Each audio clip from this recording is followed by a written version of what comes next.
Con el MAS,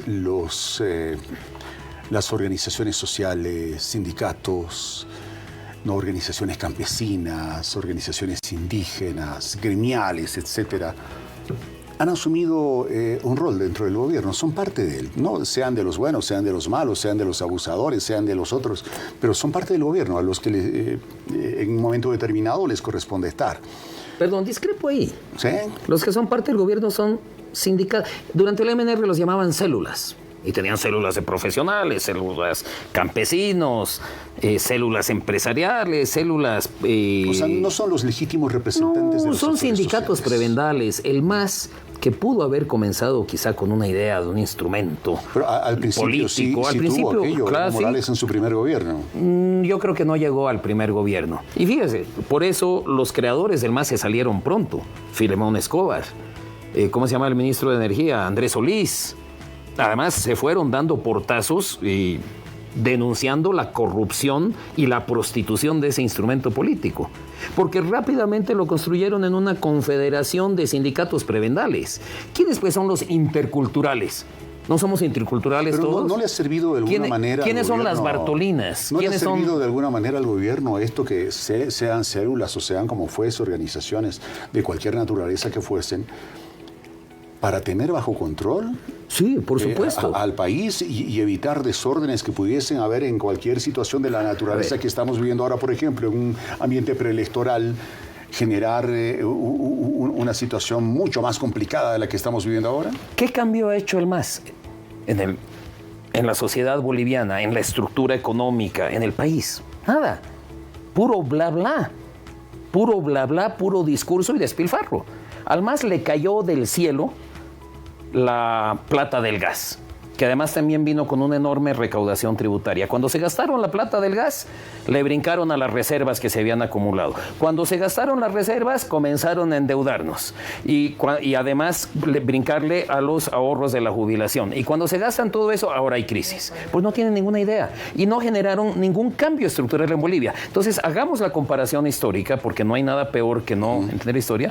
El MNR hizo cambios profundos al país en el 52.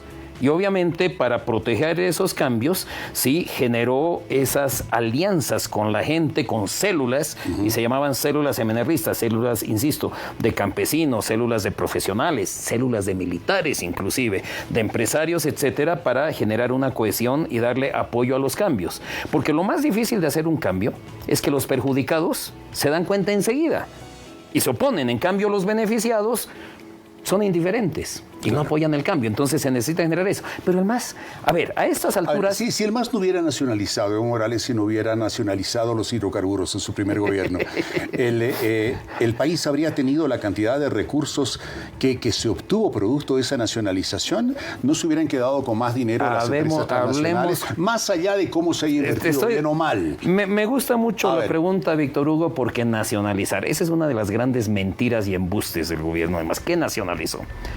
Llaman el decreto nacionalización, el decreto es del Chaco del 1 de mayo del 2006, ya no recuerdo el nombre, usa la palabra nacionalización dos veces.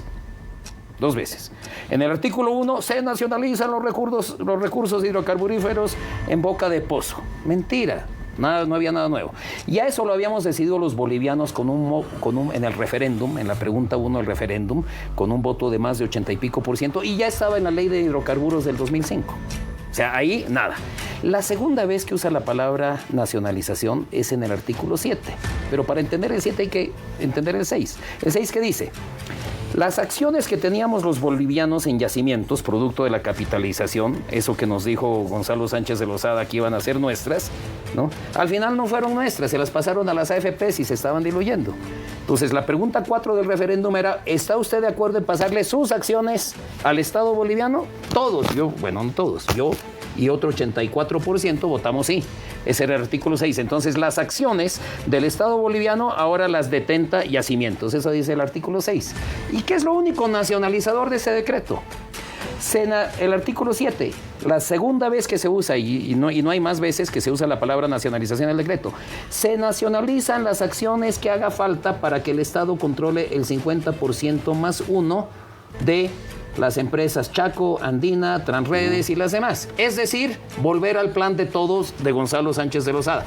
Eso fue lo que nos propuso Gonzalo Sánchez de Lozada en el 93. Yo voté por ese plan, sigo siendo plan de todista.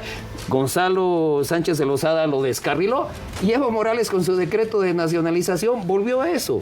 Nada más. Ahora la pregunta, ese decreto, ¿cuántos recursos más implicó? 14% más. Entonces, por tener 14% más en una visión cortoplacista, nos mató al sector de hidrocarburos. Hoy en día ya no exportamos gas, tenemos que importar mucho más carburante del